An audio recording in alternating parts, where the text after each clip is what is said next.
I never imagined my own son could betray me in such a cruel way. The person I raised, nurtured, and gave everything to, would turn against me when I needed him most. One moment, life seemed normal. The next, it felt like the ground beneath me had disappeared. I couldn't believe what I was seeing. My bank account, empty. Every penny gone. And the truth behind it. Worse than I could have ever imagined. My name is Monique Harris. I'm 52 years old, and I've always believed in family above all else. I worked hard my whole life.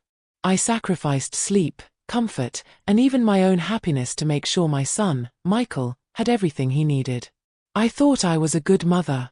I thought he loved and respected me. But that morning, everything changed. If you are listening to this, please don't go anywhere. Like, subscribe, and share, because this story is about betrayal, survival, and revenge. And what happened next will shock you. It all began on a quiet Monday morning. I was folding laundry, humming softly to myself, when I decided to check my bank account. I thought it would be routine, as it always was. I never expected the nightmare waiting for me. I entered my password, and when the page loaded, my chest tightened. Every single dollar I had saved, gone. I froze. My hands shook. I clicked again, thinking it must be a mistake. But it wasn't. My stomach sank. My heart raced. And then the thought hit me like a punch. Michael. He had taken it. And he hadn't gone alone. He had left with Karen, his wife, and her mother. Gone. Just like that. No note. No explanation. No consideration for the chaos they left behind. My son, my boy, had turned his back on me completely. I sank onto the couch, my phone clutched in my hands. My mind raced. How could he do this to me? How could the boy I loved more than life itself betray me like this? I thought about every late night I stayed awake because he had a fever. I remembered the nights I worked double shifts just so he could have his school trips. Every sacrifice I made meant nothing now. I tried calling him. Nothing. I sent text after text. Ignored. Silence. My heart ached in a way I couldn't even put into words. The house felt empty. Cold. Hollow. Every corner reminded me of laughter and warmth that was now gone. Tears ran down my cheeks, but deep beneath the hurt, a fire began to grow. Anger, yes, but also determination. I refused to let this betrayal define me. I would survive. I would fight back. And I would make sure Michael knew that taking from me came at a cost. I walked through the living room, memories flooding back. The night he learned to ride a bike, the time he won his first spelling bee, the countless mornings I woke before dawn to make sure he had breakfast before school. And now, those memories felt like taunts, reminders of what he had stolen. I thought about confronting him immediately. But no, that would give him power. Reacting in anger would be a mistake. I needed patience. Strategy. I needed to make him realize the weight of his actions. I remembered the first time he ever asked me for money when he was a teenager. I had taught him responsibility, but I had also given him chances to learn from mistakes. I realized that now, I had the chance to teach him a lesson he would never forget. The thought of revenge crept into my mind. Not violence, not cruelty, but something smarter. Something that would make him understand that betrayal has consequences. My heart pounded at the idea. I would take back what was mine, and I would reclaim the respect he had thrown away. I sat down at the kitchen table, staring at the empty chair across from me where he used to eat breakfast. The quietness of the house pressed down on me. I pictured him, probably laughing, oblivious to the storm he had created. That thought made my blood boil. But I didn't act on it. I waited. I planned. I would wait until the right moment. Hours passed, and the reality of the situation sank in. I had lost money. I had lost trust. I had lost my sense of security. And yet, I hadn't lost myself. I wasn't going to let this destroy me. I would rise from it stronger, smarter. And one day, he would see exactly what he had done. I thought about calling Karen or her mother. Maybe they could explain. Maybe they could justify this. But no. They were part of the betrayal too. I felt the sting of being deceived not just by my child, but by the people around him. Every plan they had hatched, every secret they had kept from me, I would uncover. By the end of that day, a decision had been made in my heart. I would not be a victim. I would not cry endlessly and hope for restitution. I would act. And when I did, Michael would understand that a mother's love is not weakness. It is strength. It is patience. And it is power. That night, I sat in the living room, staring at the empty spaces where our family photos used to hang. I thought about the future. About Michael's return. About the moment when he would come back, desperate, and I would be ready. My heart felt heavy, but my mind was sharp. I would survive this. I would fight back. And I would make him pay, not with hate, but with the strength of a mother who refuses to be broken. Because betrayal like this deserves more than tears. It deserves action. And I was ready. I couldn't sleep that night. My mind wouldn't stop racing. Michael had emptied my bank account, taken my money, and disappeared with his wife and her mother. Every time I closed my eyes, I saw their faces laughing as they left, thinking they had outsmarted me. I kept asking myself over and over, how could my own son do this to me? How could he betray the woman who gave him everything? The anger came in waves. First, it was disbelief. I refused to accept that this was real. I kept refreshing my bank app, hoping to see that the money had magically returned. But it never did. Then came sadness, deep, suffocating sadness. I thought about all the sacrifices I had made, the nights I went hungry so he could eat, the long hours at work so he could have everything he needed. And now, it was all gone.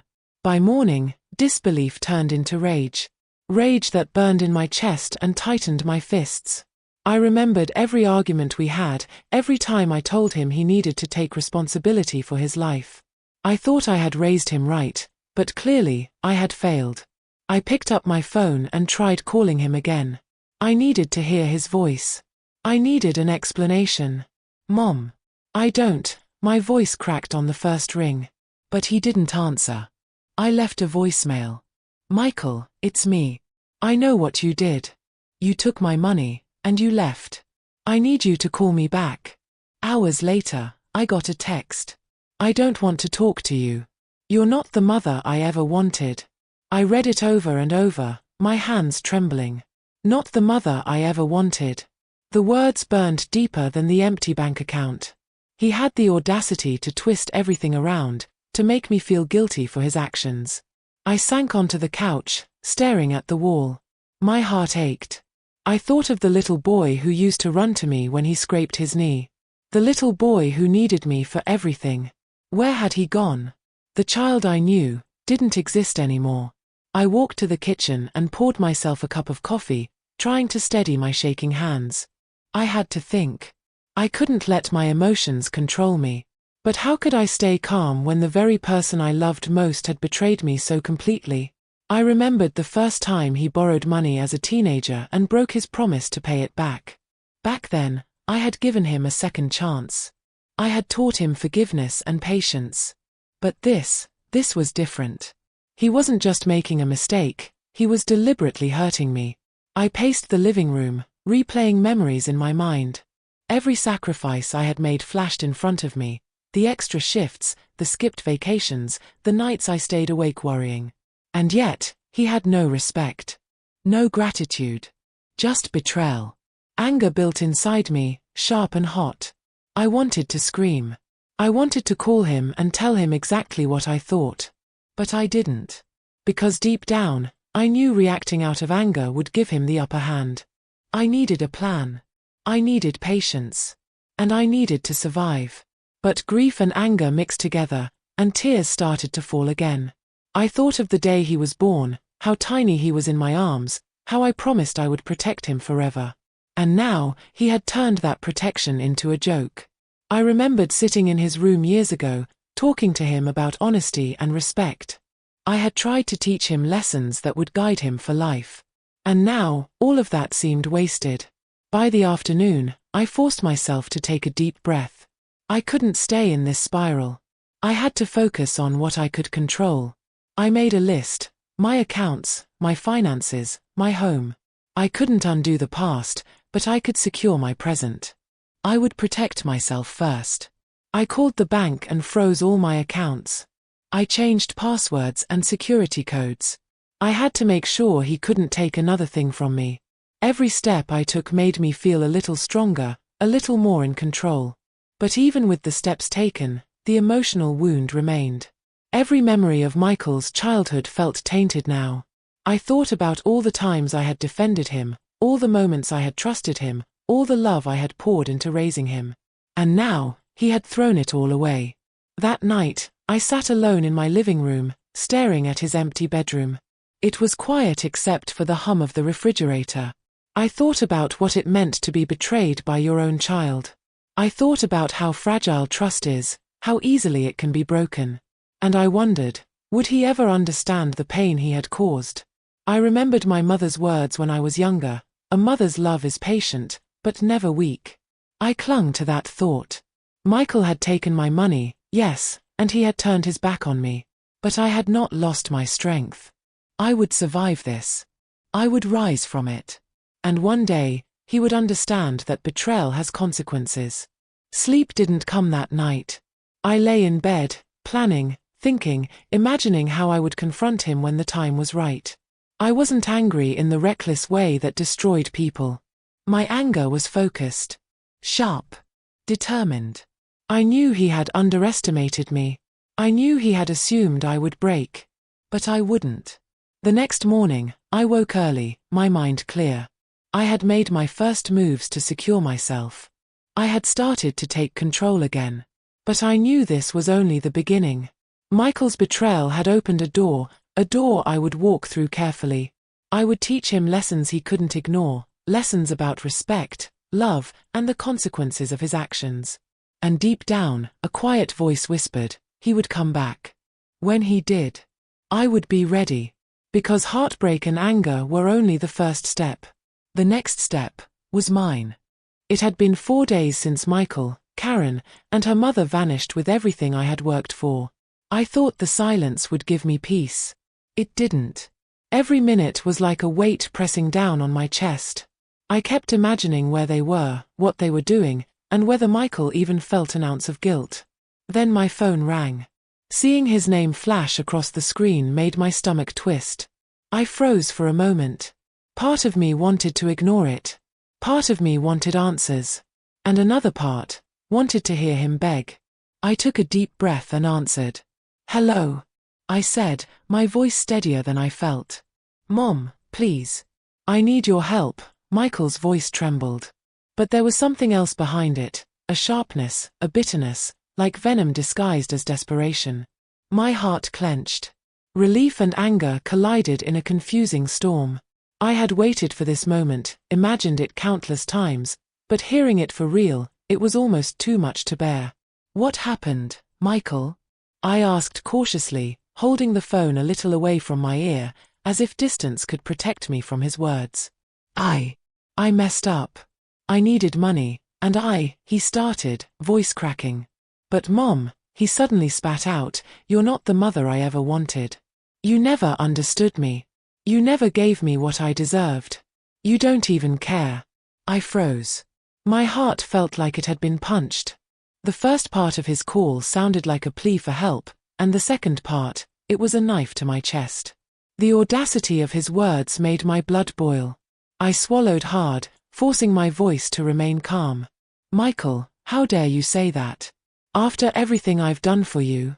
I hate you," he said, and then, almost as if he had rehearsed it 100 times, "I hate you. You're not the mother I ever wanted." I gritted my teeth. My hands shook, not from fear, but from rage. He had emptied my bank account. He had left me helpless. And now he had the nerve to attack me verbally. "You need to calm down, Michael," I said slowly, each word measured. "Do you even realize what you've done? How much you've hurt me? Do you understand the consequences?" There was silence on the other end. For a moment, I thought he might hang up. But then his voice returned, softer this time, laced with panic. I didn't mean. I thought if I left, If I took the money, maybe things would be better. Maybe I could. I don't know. His words stumbled, collapsing under the weight of guilt and fear. I felt a flicker of something deep inside, an emotion that was half sympathy, half cold resolve. This was exactly the opportunity one had been waiting for. His desperation, his arrogance, his foolish belief that I was powerless, it would all work in my favor. "You're coming back, Michael," I said quietly, letting the statement hang. "And when you do, we're going to have a long conversation. You're going to learn that betrayal has consequences.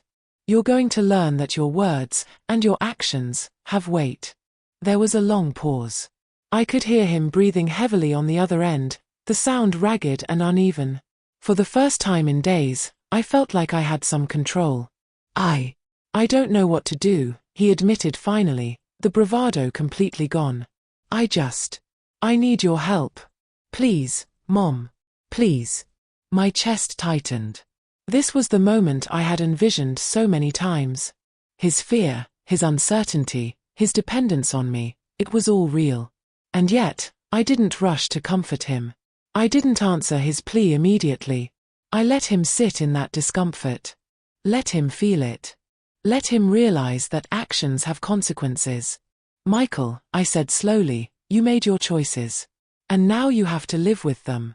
I will help you, but not the way you think. Not without understanding what you've done, and not without learning respect. You have to earn it." His voice cracked again. I'll do anything. Just, please, help me." I let the silence linger. I could feel my heart pounding, my mind spinning with every scenario. I thought of the financial chaos he caused. I thought of the emotional betrayal, the verbal assault, the words that cut deeper than knives. I remembered the anger, the heartbreak, the nights I spent crying alone. And I remembered the spark I had felt when I realized I had the power now. "You'll learn," I said finally, my voice calm but firm. "You'll learn that your choices matter. You'll learn that respect isn't given, it's earned. And when you come home, Michael, I will be ready." There was no reply for a long moment. And then, almost whispered, I understand, Mom." I hung up the phone, my hands trembling, not from fear but from the adrenaline of being in control. The tables had turned. For the first time, I realized that betrayal could be transformed into power. My son had tried to break me. He had tried to humiliate me, to make me feel helpless. But now, the power was mine. I sat back in my chair, letting the weight of the moment settle. I could feel a slow, satisfied burn inside, a cold, deliberate sense of anticipation. This was only the beginning. His desperation, his arrogance, his recklessness, it would all come back to him. And I would be ready. I thought about the coming days, about the moment he would return. I imagined the look on his face when he realized that his mother, the woman he thought he could hurt, was stronger than ever. That she was calm. That she was in control. That she held the upper hand. Tears came again, not of sadness this time, but of resolve. I had endured heartbreak. I had been betrayed. But I would not allow anger to consume me. I would not let despair win. I had the chance to reclaim everything, my dignity, my respect, and yes, my power. Because I knew one thing with certainty, betrayal like this is not the end. It's the beginning of a reckoning. And when the reckoning came, Michael would understand the depth of what he had done. I leaned back, staring at the ceiling, and whispered to myself, "You wanted to hurt me, Michael. But you have no idea what's coming next." After the call with Michael, the house felt almost alive. Not in the way it used to be, with laughter and chatter, but with tension, a quiet energy that pulsed through the rooms. I could feel it in my bones, the knowledge that the next few days would decide everything. I sat in my favorite chair by the window, watching the sunlight shift across the living room. The shadows felt longer, deeper, as if the house itself understood the storm that was coming. I sipped my tea slowly, thinking through every step I needed to take. I couldn't act impulsively. Michael had underestimated me. That was my advantage. For years, I had been his mother, protector, caretaker. I had allowed him to grow, to stumble, to make mistakes, but always with my guidance. And yet, in a single act of betrayal, he had attempted to strip me of everything I had worked for. Money, trust, respect, all gone. But he had made a fatal error. He thought I would crumble. He thought I would beg. I wouldn't. I pulled out a notebook and pen, my hands steady despite the storm inside me. The first step was understanding what I had lost and what needed to be protected moving forward. Accounts, passwords, investments, all had to be secured. I wrote them down carefully, one by one, checking each twice. I wasn't just reclaiming my finances, I was reclaiming control. And then I thought about Michael. The desperation in his voice lingered in my mind. I could still hear it. But it wasn't pity I felt, it was power. Finally, the power that had been mine all along. He had put himself in a position where I could shape his return. I could dictate the terms. I could teach him lessons about respect, consequences, and humility. I imagined the moment he would come back. Would he be defiant, trying to argue? Would he beg again, ashamed this time? I didn't know. But I did know one thing, I had to be ready. My plan had to be deliberate, calculated, and above all, unshakable. Hours passed as I mapped out every detail. If he called again, I would listen, but I would not show weakness. If he returned to the house, I would be calm, collected, and in control. I wrote down phrases I might use, scenarios I might face, and ways to redirect his attempts to manipulate me. Each word on the page strengthened my resolve. I thought about Karen and her mother, too. They had been part of the betrayal, complicit in the theft and the abandonment. But they wouldn't matter in the end. This was between Michael and me. Their involvement only meant that when he returned, he would have nowhere to hide. No excuses. No shield. By evening, I had begun to feel a sense of quiet confidence. The fire of anger that had consumed me earlier had transformed into something sharper, more precise. I wasn't reacting anymore, I was planning. I wasn't hurting anymore, I was preparing. I was no longer the victim of his betrayal. I was the orchestrator of its reckoning. The next morning, I woke early. The sun hadn't fully risen, and the world felt still, almost expectant. I reviewed my plan again. Every action I had taken over the past few days had been deliberate. Each phone call, each secured account, each note in my notebook, all part of a larger strategy. I thought about how Michael had treated me on the phone. The way he had twisted my love into blame. The way he had spat venom while asking for help. He had assumed I would react emotionally, that I would plead. But I had learned something valuable from that call. He was desperate. And desperation, when paired with control, can be instructive. I went about my day as usual, folding laundry, preparing dinner, checking my notes, but my mind never wandered. Every task was purposeful. Every movement deliberate. I imagined Michael's return with each step I took, rehearsing how I would respond. Calmly, firmly, without ever showing fear or weakness. And then I did something I hadn't done in years. I allowed myself a moment to feel satisfaction. Not triumph, not arrogance, but satisfaction. Satisfaction in knowing that the power was finally back in my hands. He had tried to humiliate me. He had tried to strip me of my dignity. But he had miscalculated. He had given me the opportunity to reclaim everything I had lost, and I wasn't going to waste it. I remembered the times when I had been patient with him, when I had let him make mistakes to teach him lessons. Those lessons had failed before, yes, but this time, it would be different. This time, I would ensure that he understood the gravity of betrayal. That he would remember it for the rest of his life. As the evening drew in, I prepared dinner for myself, moving quietly through the kitchen. The act of normalcy grounded me. It reminded me that life continues, even in the face of betrayal. I would survive this. I would thrive. And I would be ready when the moment came. Later, I sat by the window again, watching the night settle over the neighborhood. The streetlights cast long, steady beams across the quiet road. I imagined Michael driving back, filled with panic and regret. I imagined him stepping onto the porch, unsure of what awaited him. And I smiled faintly, not out of cruelty, but because I knew that I would be ready. The calm before the storm was like a deep, steadying breath. I felt it in every part of me, the patience, the clarity, the quiet control. Michael had created the chaos, but I would determine the resolution. He had started the storm, but I would finish it. I rose from my chair, walking slowly through the living room. I touched the walls, the furniture, the empty spaces he had once filled. Each step reminded me of what had been lost, and yet, paradoxically, of what I had gained: strength, resolve, and clarity. That night, I went to bed early, resting as best I could. Sleep was light, but it was purposeful. I needed to be alert. I needed to be ready. I dreamed not of anger or revenge, but of the precise moment when he would confront me, and I would be calm, collected, and in control. Because the storm was coming. And I was waiting for it. I heard the knock before I even saw him.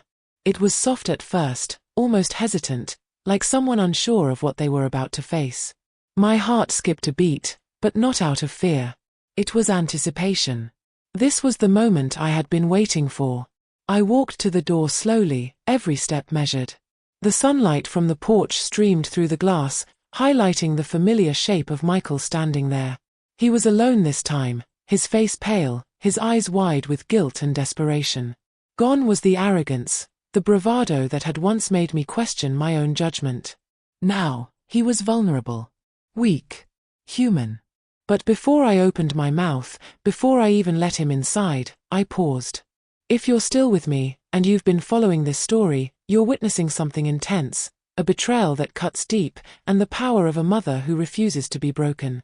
If you love stories like this, please take a moment to like, subscribe, and share. And in the comments, tell me your birth month. Let's see which month has the strongest fighters, the ones who never give up, just like we do. I opened the door. Mom, please, Michael started, but I held up my hand. Do not say another word, I said firmly, my voice steady, controlled. I looked him in the eyes, seeing the fear and shame reflected back at me. Do you even realize what you've done? The money you stole, the lies you told, the people you involved. Do you understand the weight of it all? His shoulders slumped, and he swallowed hard. I know. I messed up. I didn't know what else to do. His voice cracked, trembling under the weight of guilt. I didn't move. I let him squirm in the discomfort he had created for himself. This was my power now. His mistakes, his arrogance, his betrayal, they had put him at my mercy. And I wasn't rushing to comfort him. Not yet. I needed that money, Mom. I didn't mean to hurt you, he continued, his words tumbling over each other, desperate and pleading. Karen, she said we had no choice, and I panicked. I didn't know what else to do. I closed my eyes for a moment, letting the anger, the hurt, and the disbelief wash over me, before opening them again. You had choices, Michael. Every single one of us has choices. You chose to betray the person who gave you life, who raised you, who worked tirelessly for you. And now, you're here, expecting forgiveness. His head dropped, shame radiating from every inch of him. I just need a chance, Mom. Please. I'll do anything. I'll make it right. Just help me. I studied him carefully. Every twitch, every hesitation, every faltering word told me he was finally seeing the consequences of his actions. But this wasn't just about money. It was about respect. It was about trust. And most importantly, it was about the lesson he needed to learn. You'll get your chance, I said slowly, letting each word land. But it won't be the way you think. And it won't be easy. His eyes widened. What do you mean? I stepped aside, motioning for him to come in. The house felt different now. I felt different. Stronger. Calm. In control. He took a tentative step forward, glancing around nervously, as if every familiar corner held judgment. I followed him into the living room and gestured for him to sit. He obeyed, his hands clasped tightly, knuckles white. I sat across from him, my gaze never wavering. I want you to understand something, I said softly, but every word carried weight. Every choice has consequences. What you did wasn't just wrong, it was a betrayal of trust, love, and family. You involved others, You hurt people, and you think this can be fixed with words. You're going to have to do more than apologize. You're going to have to face every part of what you've done. His chest rose and fell rapidly. I understand, Mom. I never meant to hurt you. Please. I'm sorry. I'll do whatever you say. I leaned forward, my hands clasped together. Michael, saying sorry doesn't fix what you took. It doesn't erase the nights I spent awake worrying about you, wondering if you'd ever come back. It doesn't repair the trust you destroyed. And it certainly doesn't teach you respect if I simply hand everything back to you now. His head hung low. Silence filled the room, heavy and electric. I let it sit there. Let him feel the weight of his actions. Let him understand that the moment of confrontation wasn't just about me, it was about him, too. I thought I could trust you, I continued, my voice quiet but cutting. I thought the boy I raised knew better than to betray his mother. And yet, here you are, ashamed, begging, hoping for a quick fix. That's not how this works, Michael. Not with me. Tears formed in his eyes, but he didn't speak. He couldn't. The realization was crushing him. He had gambled on my love being blind, on my patience being weakness, and he had been wrong. I saw the fear, the shame, and even a flicker of regret. This was the moment I had envisioned, the moment when the power dynamic finally shifted. I wasn't the desperate mother pleading for her money or her respect. I was the woman who had been hurt, who had been betrayed, and who was now in control. You will earn your way back, I said finally, my voice steady and unwavering. Not just with words, but with actions. You will prove that you can be trusted again, that you can be responsible, and that you can respect me as your mother. Until then, you will not control me, you will not manipulate me, and you will not make me doubt my own strength. His breathing was ragged. I understand, Mom. I'll do whatever it takes. I promise. I nodded slowly, feeling a surge of satisfaction. This was the first step in reclaiming everything he had tried to take from me, my dignity, my control, my respect. The storm had arrived, and now I was navigating it with clarity and purpose. And deep inside, I knew this was only the beginning. The lessons would be hard. The journey wouldn't be easy. But for the first time in days, I felt a sense of calm, a sense of purpose. Michael would see, finally, what it meant to betray the one person who had given him everything. Because a mother's strength isn't measured by patience alone. It's measured by her ability to stand tall, even when her heart is breaking. To plan. To act. To reclaim what is hers. And I was ready. Michael's eyes followed me wherever I moved that day. It wasn't just the guilt, he was beginning to understand something he had never realized before. The mother he thought he could manipulate was no longer the same woman. I had taken the pain, the betrayal, and turned it into strength. And now, he would see it firsthand. I started the day calmly, moving through the house as if nothing had changed. The sun streamed through the windows, casting long lines across the floor. Every movement I made was deliberate. Every gesture measured. I could see him watching from the living room, unsure of what to do, how to react. He had expected pleading. He had expected weakness. He found neither. Michael, I said, my voice calm, yet carrying an unmistakable authority. Sit down. We need to talk about the rules moving forward. He hesitated, then sank into the chair across from me. His hands were trembling slightly, knuckles white, but he tried to hold his composure. He had learned, in the past few days, that composure alone wasn't enough to hide the truth. He had been cornered, and he knew it. First, I continued, you will not have access to my finances. Not until you've proven that you can act responsibly. Every dollar you take, every decision you make, if it's not earned, it's not yours. Understand? Yes, Mom, he muttered. His voice was low, almost reverent, as though he was finally realizing the magnitude of his actions. Second, I said, leaning forward slightly, you will take accountability for your mistakes. No excuses, no blaming others. You will apologize to everyone you've hurt and make tangible amends. Not words, Michael. Actions. His eyes widened slightly. He had expected lectures, maybe even threats, but this was real. I wasn't angry in the way he had imagined. I was firm, unwavering, and fully in control. I understand, he said again, but this time there was weight behind the words. He wasn't just saying them to placate me. He knew he meant it. Good, I said, sitting back in my chair. Because this is just the beginning. You need to prove that you can be trusted, that you can act with integrity, and that you respect the person who gave you life.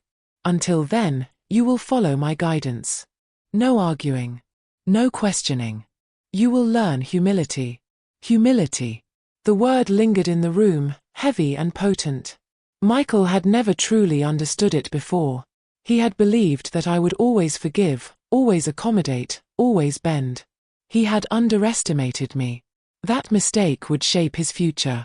For the next hour, I laid out clear expectations. He would help with household responsibilities, manage tasks I assigned, and document his progress daily. I emphasized accountability, showing him that actions have consequences and that trust is earned over time, not demanded, not assumed. As he listened, I could see the transformation beginning. The arrogance, the entitlement, it was fading. Fear and respect were taking its place. He looked at me differently now, not as a child to be coddled, but as a woman who commanded authority, who had been wronged and would not tolerate it again. You think this is harsh, Mom, he said quietly after a long pause, but I get it. I really do. I've never faced consequences like this before. I'm sorry. I nodded, letting the words sink in. Sorry is the first step, Michael. But the journey is longer than that. You will learn to be accountable, to act responsibly, and to honor the trust one am willing to extend, carefully, cautiously, but intentionally. Do you understand? I understand, he said, his voice firmer now, steadier. For the first time, I saw sincerity in his eyes, a recognition of what he had done and the path he had to walk to make amends. The rest of the day was deliberate and structured. I assigned tasks, set clear boundaries, and observed how he responded. Every hesitation, every mistake, was met with calm correction. I did not yell. I did not beg. I simply guided, reinforced, and demonstrated control. By evening, Michael had begun to realize the weight of his choices. Each task he completed under my supervision felt like a small victory, not for him, but for the balance of respect we were rebuilding. He began to see that the world does not bend to selfish desires, and that betrayal leaves a mark that must be repaired through effort, humility, and respect. During a quiet moment, I called him over. Michael, come sit. He obeyed without question, sensing that this was serious. Do you understand why I am doing this? Why I am making you face your mistakes directly? Yes, Mom, he said, his eyes downcast. I betrayed your trust. I hurt you. And I need to earn back your respect. Good, I said. Because respect, once broken, is earned, not demanded. And power, real power, is not about taking from others. It's about rising after you've been humbled, learning from it, and proving that you can act with integrity. He nodded slowly, absorbing the lesson. There was no argument, no defiance, no excuses. Just a quiet understanding that for the first time in his life, he was accountable to someone he had wronged, and that person was me, the mother he had tried to hurt. As the night settled in, I reflected on the shift in our dynamic. Michael's desperation, his arrogance, his betrayal, they had created an opening. And I had walked through it with precision. The power had shifted, subtly but undeniably. I could see it in his posture, his eyes, the careful way he moved around the house. He was learning humility, learning respect, and learning that I would no longer tolerate being taken for granted. The storm had passed, but the consequences were just beginning. I thought back to the nights I had spent crying alone, wondering how my son could betray me so completely. Those nights were no longer my weakness, they were my foundation. They had shaped me, strengthened me, and prepared me for this moment. And now, Michael would see the woman I had become, unshakable, deliberate, and fully in control. You're learning fast, Michael, I said quietly as he completed the last task I had assigned for the day. But this is only the start. Respect is not a single lesson, it's a lifetime of choices, actions, and integrity. You will remember this day. You will remember these lessons. And you will carry them forward. Yes, Mom, he whispered, almost reverently. I will. As I watched him move through the house, quietly completing the final task, I felt a surge of calm satisfaction. This was the moment I had been building toward, the reclaiming of power, dignity, and control. Betrayal had been transformed into a teaching moment, and Michael was finally facing the consequences of his actions. For the first time in a long while, I felt peace. Not the kind of fleeting relief that comes from forgetting or forgiving too quickly, but the kind of peace that comes from knowing you have reclaimed your strength. That you have faced the storm and stood firm. That you have transformed betrayal into power, and weakness into strategy. And deep inside, I knew the journey wasn't over. There would be more challenges, more lessons, more opportunities for him to prove himself. But the foundation had been laid. The rules were clear. And the power dynamic, finally, firmly, irrevocably, was mine. Because a mother's strength is measured not by the love she gives blindly, but by the control she takes back after being wronged. And I had taken it all. The morning light spilled into the house, soft and golden, but I didn't linger at the window this time. I had work to do, real work, building the walls that Michael had tried to tear down. Rebuilding wasn't just about money. It was about boundaries, respect, and reclaiming control over my life. The first step was practical. I logged into my accounts, double-checking every transaction, securing every access point. It wasn't just about protecting myself from Michael anymore, it was about ensuring that I could never be vulnerable in the same way again. Every password changed, every account monitored, every loose end tied up. The process was meticulous, but it was necessary. Each step was a reminder that I could survive, that I could thrive, and that betrayal would not define me. Michael sat in the living room, quietly observing. His hands were folded, his posture tense, but there was no arrogance, no defensiveness. He had begun to understand that the rules weren't arbitrary. They weren't punishments born of anger, they were consequences, lessons in responsibility and respect. You'll be handling the bills and expenses from now on, I said, handing him a notebook with a list of tasks. But every transaction will be reviewed. Every decision has to be justified. Do you understand? Yes, Mom, he said, his voice steady but humble. He was learning, slowly, that trust isn't given, it's earned, and that respect is demonstrated through actions, not words. I watched him as he worked, double-checking numbers, making careful calculations.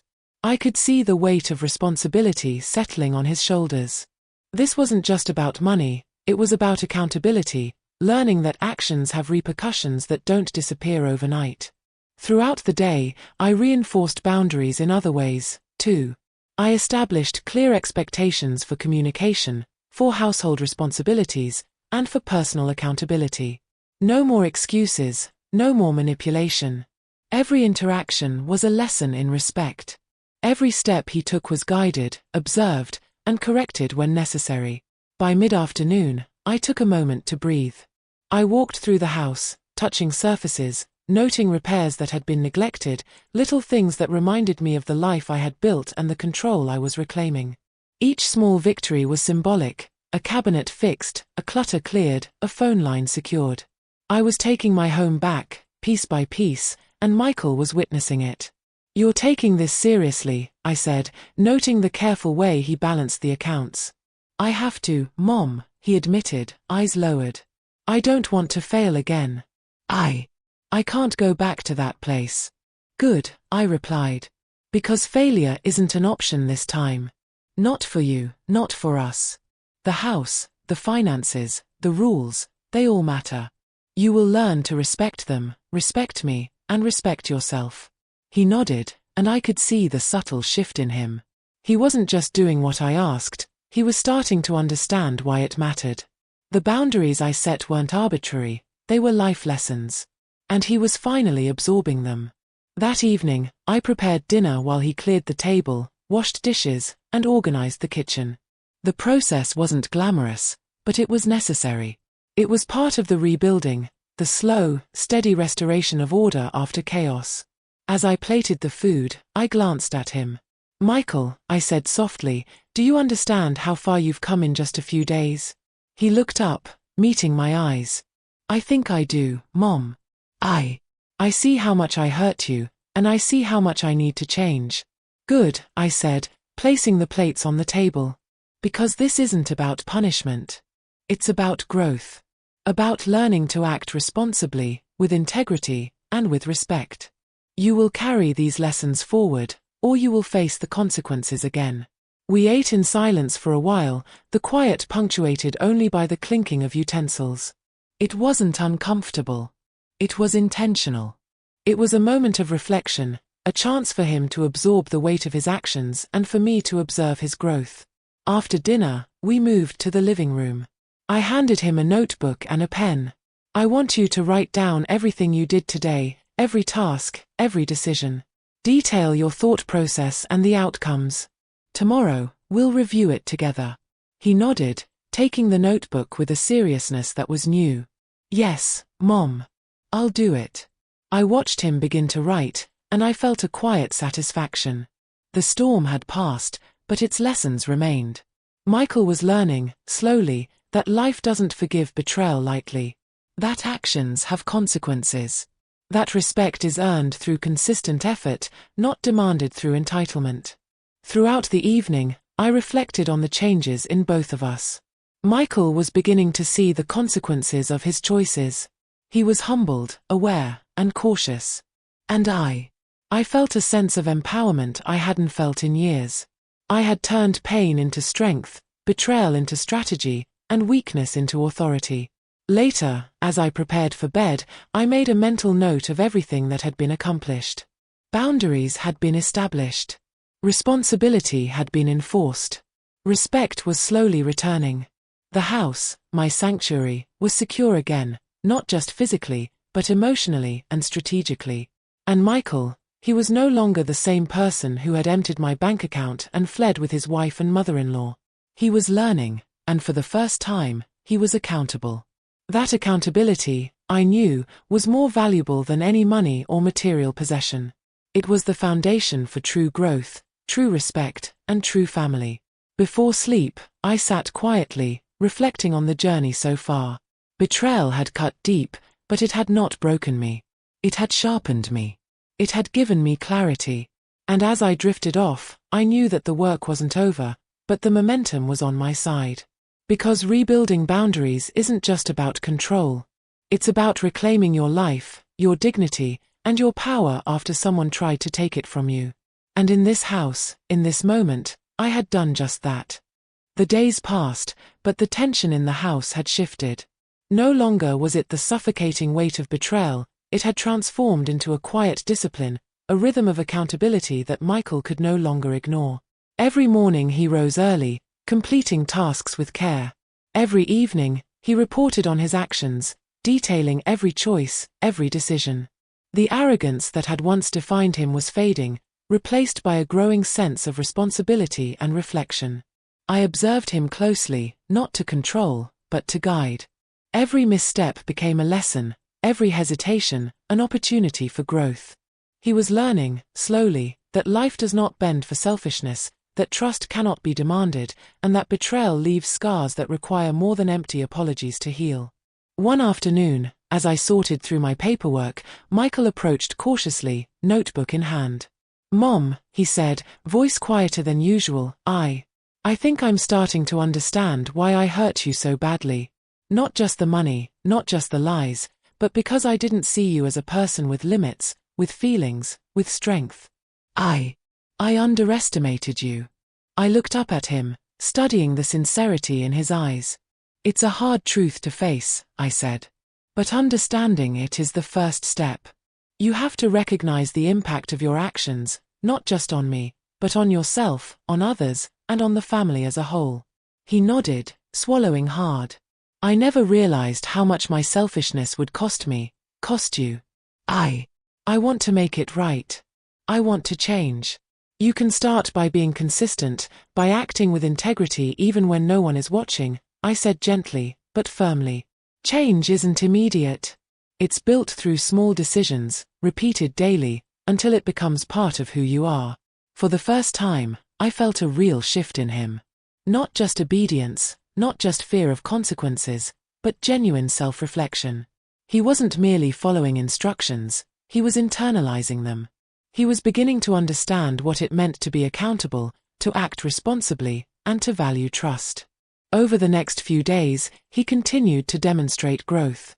Tasks were completed without reminders, mistakes were acknowledged without excuses, and slowly, a sense of humility began to settle in his demeanor. The lessons I had enforced were taking root. But it wasn't just about him. I reflected on myself, too. I thought about the nights I had spent alone, questioning my decisions, questioning my worth, questioning whether I had failed as a mother. Those nights were painful, yes, but they had also been transformative. They had forced me to confront my own boundaries, to define my own strength, and to reclaim the power that had been challenged by betrayal. I realized that lessons aren't only for the guilty, they're for the survivor as well. I had learned patience, resilience, strategy, and the importance of standing firm. I had learned that love does not mean tolerating harm, and that strength is not measured by endurance alone, but by the ability to turn betrayal into empowerment. One evening, Michael approached me again. "Mom," he said hesitantly, I think I see now what respect really means. I can't take back what I did, but I can prove that I'm learning. That I'm trying to be better." I smiled faintly, not because I was satisfied, but because I recognized the growth in him. "That's the only way forward," I said. "Acknowledging your mistakes is important, but action is what rebuilds trust.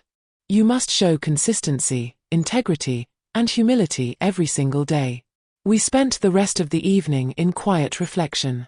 I let him talk, I listened, and occasionally I offered guidance, reinforcing the lessons I wanted him to carry forward. The atmosphere in the house felt different, less tense, but no less purposeful. Respect, once broken, was being rebuilt brick by brick, and I could see the foundation taking shape. Michael's transformation wasn't instantaneous. It couldn't be. But it was real. The fear, the shame, and the humility he felt were not pleasant emotions, but they were necessary. They were shaping him into someone who could understand the weight of his actions, and perhaps, eventually, become someone worthy of trust again. As I watched him, I reflected further on the journey we had been through together. Betrayal had been devastating, but it had also been instructive. It had shown me the depths of my own resilience, the clarity of my judgment, and the extent of my power. And it had given Michael a chance, albeit a hard, humbling chance, to grow into someone better. That night, as I prepared for bed, I felt a quiet sense of triumph. Not in punishment, not in revenge, but in the knowledge that I had reclaimed control, dignity, and authority. And more importantly, I had used that power to teach, to guide, and to foster real change. I realized that life's hardest lessons often come wrapped in pain, betrayal, and challenge. But they also offer the opportunity for transformation, if one has the strength to embrace them. I had embraced them. And so, slowly, Michael was beginning to do the same. Before drifting off to sleep, I reflected on a truth I wanted the audience to understand. Being betrayed doesn't make you weak. It doesn't define you. It reveals the strength you never knew you had and forces you to reclaim the life, the respect, and the dignity that belongs to you. Michael had learned, and so had I. We both had lessons to carry forward, lessons of accountability, integrity, and resilience. And though the scars of betrayal would never fully fade, the growth and empowerment that came from it were far more lasting. Because at the end of the day, true strength isn't about avoiding pain, it's about standing tall after it, guiding others who faltered, and reclaiming your life with purpose and intention. The house felt different that morning. Not because the walls had changed, or the furniture rearranged, but because the energy in the air had shifted. It was calm, deliberate, and unwavering, just like me. I walked through each room with a sense of ownership, not arrogance, but quiet strength. The weight of betrayal, the sting of deceit, it no longer held me. I had reclaimed my dignity, my authority, and my peace. Michael watched me, and I could see the transformation in him as clearly as I could see the sunlight streaming through the windows. He wasn't just following rules anymore, he was learning to respect boundaries, to honor responsibility, and to acknowledge the consequences of his actions. But today, he wasn't the focus of my triumph. I was. I sat at the kitchen table with a cup of tea, savoring the moment. The small victories mattered, the bills managed, the house organized, the trust slowly being rebuilt. Each step was deliberate, each decision reinforcing the strength I had cultivated over the past weeks. For too long, I had allowed others' actions to define my value. Not anymore. Mom, Michael said cautiously, approaching the table. I just wanted to say thank you. Not just for helping me through this, but for showing me how to be responsible. To respect people. Especially you. I looked up at him, meeting his eyes. There was humility there, but there was also understanding, a recognition that he had been wrong and that he had much to learn. Thank you, I replied, softly but firmly. But remember, this isn't about gratitude. It's about accountability, integrity, and the choices you make moving forward. He nodded, quietly taking a seat across from me. For the first time, it felt like a true conversation, not one dictated by fear, anger, or desperation, but by recognition and reflection. He was learning. I had ensured that. The days that followed were a continuation of this rebuilding. I established routines, reinforced boundaries, and maintained control over what had once been taken from me. Every interaction with Michael was purposeful, every word a lesson, every silence a reminder of the respect he needed to earn. The dynamic had shifted irrevocably. He understood that I was no longer vulnerable to manipulation or entitlement. And yet, my triumph wasn't just about him. It was about me. About reclaiming the dignity that betrayal had attempted to steal. I realized that true power doesn't always announce itself with loud declarations or dramatic confrontations. Sometimes, it manifests quietly, in the deliberate choices you make, the calm confidence you carry, and the unwavering commitment to your own worth. I remembered the nights spent crying, questioning myself, feeling the sting of deceit and abandonment. Those nights were no longer shameful, they were the foundation of my strength. They had taught me patience, resilience, and strategy. And now, I was standing in the full light of that power, unshaken, unafraid, and unapologetically in control. Mom, Michael said again, breaking my thoughts. I'm trying to make amends. I know it won't be easy, but I want to do better. For you, for myself, for everyone I hurt. I studied him carefully. There was sincerity in his words, but I wasn't rushing to forgive or dismiss. I simply nodded. Actions speak louder than words, Michael. Your growth, your respect, and your responsibility will show me if you truly understand what it means to honor trust and family. Until then, keep proving it. As he moved through his tasks that day, I felt a profound sense of empowerment. I was no longer reacting. I was guiding. I was observing. I was asserting authority calmly, decisively, and effectively. The power that had once been shaken by betrayal was now firmly mine. Later, I took a moment for myself.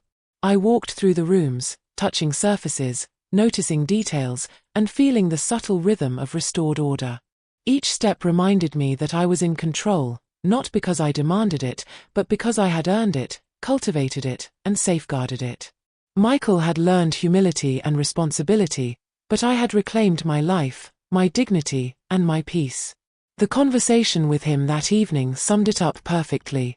Mom, he said quietly, I see now how much strength it took for you to face all this, and still guide me, still help me learn. I respect you more than I ever have. I smiled faintly. Good. But remember, respect isn't something you give once. It's shown every day through your choices, your integrity, and your actions. Keep learning. Keep growing. And most importantly, don't forget the lessons this journey has taught you. He nodded, and for the first time, I felt a sense of closure, not in revenge, not in anger, but in the knowledge that the power had shifted permanently. Betrayal had tested me, but it had not broken me. I had transformed pain into strategy, heartbreak into authority, and disappointment into empowerment. That night, as the house settled into quiet, I reflected on the journey we had traveled together. The money stolen, the lies told, the manipulation endured, it had all led to this moment. A moment where I could stand tall, fully confident in my strength, fully aware of my worth, and fully in control of my life. Michael was learning. He was growing. And I was reclaiming myself, piece by piece, decision by decision, action by action. This was more than triumph, it was liberation. Liberation from fear, from hurt, from manipulation, and from anyone who had tried to diminish my value. Because dignity, true dignity, isn't given, it's taken back. It's reclaimed through patience, strategy, and unshakable strength. And now, in this house, in this life, I had it all again.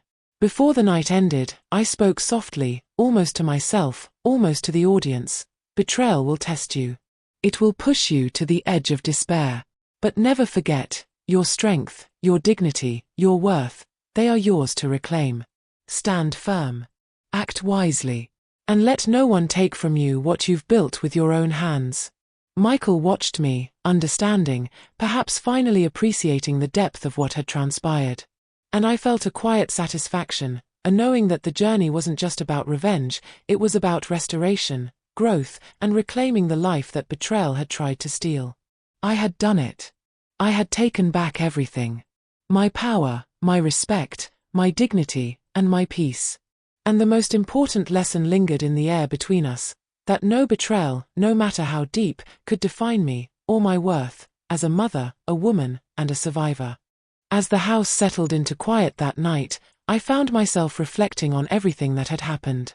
The pain, the betrayal, the heartbreak, they were all real, all raw, but they had also been transformative. Michael's choices had shaken the foundation of my life, but they had also revealed something important. Strength is not found in avoiding betrayal, but in reclaiming yourself after it. I thought back to the moment I discovered my bank account empty, to the disbelief, the anger, the utter shock.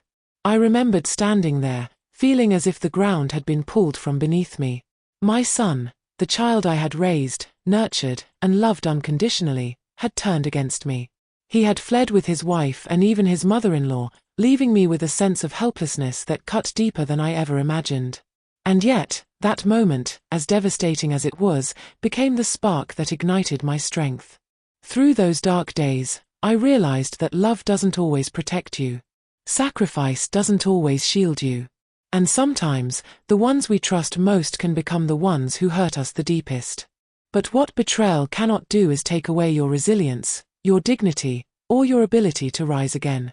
That power is yours to claim, if only you have the courage to face the storm and rebuild. Watching Michael over the past weeks, I saw the transformation that responsibility and humility can bring. The same boy who once saw me as a resource, someone to manipulate and take advantage of, had begun to see me as a person, a woman with limits, strength, and authority. He learned, painfully but sincerely, that actions have consequences, and that trust, once broken, must be rebuilt step by step. And in watching him learn, I saw my own growth mirrored back at me. The boundaries I had set were not just rules, they were lessons. They taught him respect, accountability, and integrity.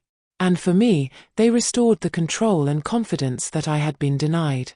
Reclaiming dignity isn't just about showing someone the consequences of their actions, it's about proving to yourself that betrayal cannot define your worth, your identity, or your life. I sat quietly in the living room, letting the memories wash over me, the moments of despair, the nights of tears, the frustration and hurt. And I realized that every painful step had led to this, empowerment. I had taken back what was mine, not just materially, but emotionally and spiritually. I had reclaimed my life from betrayal, and in doing so, I had become stronger than I had ever been. And yet, there was something more profound than strength. There was clarity. I had learned that boundaries are not walls of isolation, they are frameworks of protection and growth. That love, when paired with wisdom, doesn't allow itself to be used. That patience, courage, and strategy can turn heartbreak into power. These were lessons I would carry with me forever. As I looked at Michael, sitting quietly at the table, pen in hand, I thought about the irony of it all. The boy who had sought to destroy me had become the instrument of his own growth. He had faced his mistakes and was beginning to understand the weight of betrayal. And I, who had been hurt so deeply, had risen, not in vengeance, but in strength and dignity. "Mom," he said softly, breaking the silence, I know I can't undo the past. I can't take back the money or the pain. But I want to prove that I've learned. That I can be better. That I can earn back your trust." I studied him carefully, seeing the sincerity in his eyes. "And you will," I said, "if you act with integrity, humility, and consistency. Redemption isn't a single act, Michael. It's the sum of every choice you make going forward. Show respect in everything you do, and slowly, trust will be rebuilt." He nodded, a mixture of relief and humility washing over his face. It was a quiet moment, but it carried the weight of weeks of lessons, consequences, and growth. And in that moment, I felt a deep satisfaction, not from seeing him humbled, but from knowing that both of us had learned, grown, and emerged stronger. Turning my thoughts outward, I realized these lessons weren't just for our family, they were universal. Life will test you, often through betrayal from those you love most. Pain will hit you where it hurts, and disappointment will come when you least expect it. But the measure of a person is not in the suffering they endure, it is in how they respond. How they reclaim their life, their dignity, and their power. How they transform hurt into wisdom, heartbreak into resilience, and betrayal into lessons that shape the future. I looked at the camera, imagining the audience listening, feeling the weight of the story. "If you're watching this," I said softly but firmly, "remember that betrayal doesn't define you. Mistakes happen, even by those we love most. But your strength, your dignity, and your life, they are yours to reclaim. Stand firm. Set boundaries. Demand respect. And never let someone else's choices take away what belongs to you." I paused, letting the words sink in. "And now, I want to hear from you. Have you ever faced betrayal by someone you trusted? How did it change you? Comment below, share your story, and let's support each other in reclaiming our power."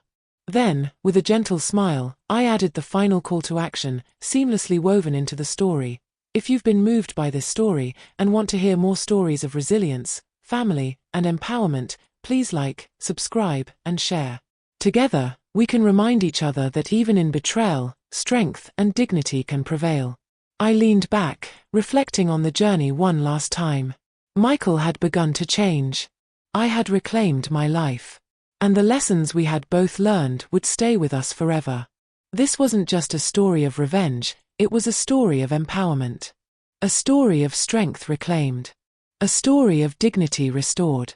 And that, I realized, was the true moral. Life will test you in ways you never imagined. People you love may betray you. But your worth, your strength, and your dignity are yours to reclaim. Stand tall. Face the storm. And let no one define who you are. Because at the end of the day, being betrayed doesn't mean you are weak. It means you have the chance to rise, rebuild, and reclaim everything that belongs to you. And that, above all, is priceless.